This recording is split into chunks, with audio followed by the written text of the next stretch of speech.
আসসালামু আলাইকুম। Custom excise ও VAT training একাডেমিতে নতুন একটি নিয়োগ বিজ্ঞপ্তি প্রকাশিত হয়েছে, যেখানে আপনারা বাংলাদেশের প্রত্যেকটা জেলা থেকে নারী পুরুষ উভয় প্রার্থী যারা অষ্টম এসএসসি ও এইচএসসি পাশ করেছেন তারা কিন্তু আবেদন করতে পারবেন। সো আবেদন শুরু কবে শেষ কবে, কীভাবে আবেদনটি করতে হবে, আবেদন করতে ঠিক আপনার কত টাকা পরীক্ষার ফি জমা দিতে হবে, সব কিছুই ভিডিওতে আলোচনা করবো। আশা করি ধৈর্য সহকারে একটু সময় নিয়ে সম্পূর্ণ ভিডিওটা দেখবেন। আর মূলবরি আলোচনা করার পূর্বে আপনারা যারা আশরাফুল কম্পিউটার বিডি এই চ্যানেলে প্রথমবার এই ভিডিওটি দেখে থাকেন, তাহলে আমাদের এই চ্যানেলটিকে সাবস্ক্রাইব করে রাখবেন, নোটিফিকেশন বেল বাটনটি অল প্রেস করে রাখবেন, ভিডিওটিতে লাইক করে দেবেন। আর যারা ইতিমধ্যে আমাদের এই চ্যানেলটিকে সাবস্ক্রাইব করে পাশে রয়েছেন তাদেরকে অসংখ্য ধন্যবাদ আমাদের এই চ্যানেলটিকে সাবস্ক্রাইব করে পাশে থাকার জন্য। জরুরি প্রয়োজনে ডিসক্রিপশন বক্সে আমাদের ফেসবুক পেজের লিঙ্ক দেওয়া রয়েছে, এখানে ক্লিক করে দিবেন। সাথে সাথে আপনাকে আমাদের ফেসবুক পেজে নিয়ে আসবে।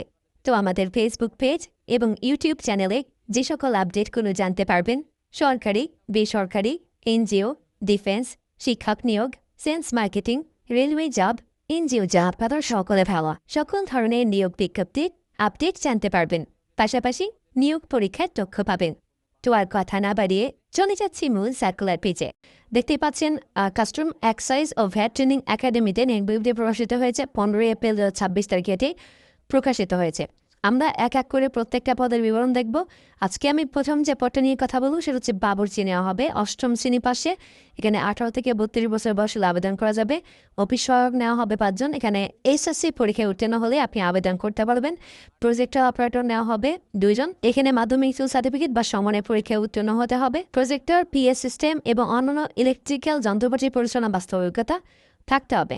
এরপর আর্মারার নেওয়া হবে 1 জন। অবসরপ্রাপ্ত সেনাবাহিনী, বিজিবি, আনসার এর আর্মারার অথবা সমমানের পদধারীরা আবেদন করতে পারবে। সর্বোচ্চ 40 বছর বয়স পর্যন্ত আবেদন করা যাবে। এবার পাম্প অপারেটর নেওয়া হবে 1 জন। 18 থেকে 32 বছর বয়স পর্যন্ত আবেদন করতে পারবে। এখানে এসএসসি পরীক্ষায় উত্তীর্ণ হতে হবে। আর অষ্টম শ্রেণী পাশে বা সমানের পরীক্ষার্থী এবং যারা পাম্প অপারেটর হিসেবে 3 বছরের বাস্তব অভিজ্ঞতা প্রয়োজন হবে। এখানে 2 ধরনের ক্যাটাগরি কথা বলা হয়েছে। এরপর লাইনম্যান, ইলেকট্রিশিয়ান নেওয়া হবে। এখানে এসএসসি পরীক্ষায় উত্তীর্ণ হলেই আবেদন করা যাবে। অষ্টম বা সমানের পরীক্ষায় উত্তীর্ণ এবং ইলেকট্রিশিয়ানের সনদ সহ 3 বছরের বাস্তব অভিজ্ঞতা প্রয়োজন হবে। এই দুটা কিন্তু ভিন্ন ভিন্ন বিষয়। এরপর নার্স নেওয়া হবে 1 জন। এখানে এসএসসি পরীক্ষায় উত্তীর্ণ হতে হবে এবং প্যারামেডিক্যাল ইনস্টিটিউট থেকে ডিপ্লোমাধারী হতে হবে। এরপর হাবিলদার নেওয়া হবে 3 জন। এখানে অবসরপ্রাপ্ত সেনাবাহিনী, বিজিবি ও আনসার বাহিনীর হাবিলদার বা সমানের পদধারীরা আবেদন করতে পারবে। সর্বোচ্চ 40 বছর বয়স পর্যন্ত আবেদন করা যাবে। এরপর ড্রাইভার নেওয়া হবে।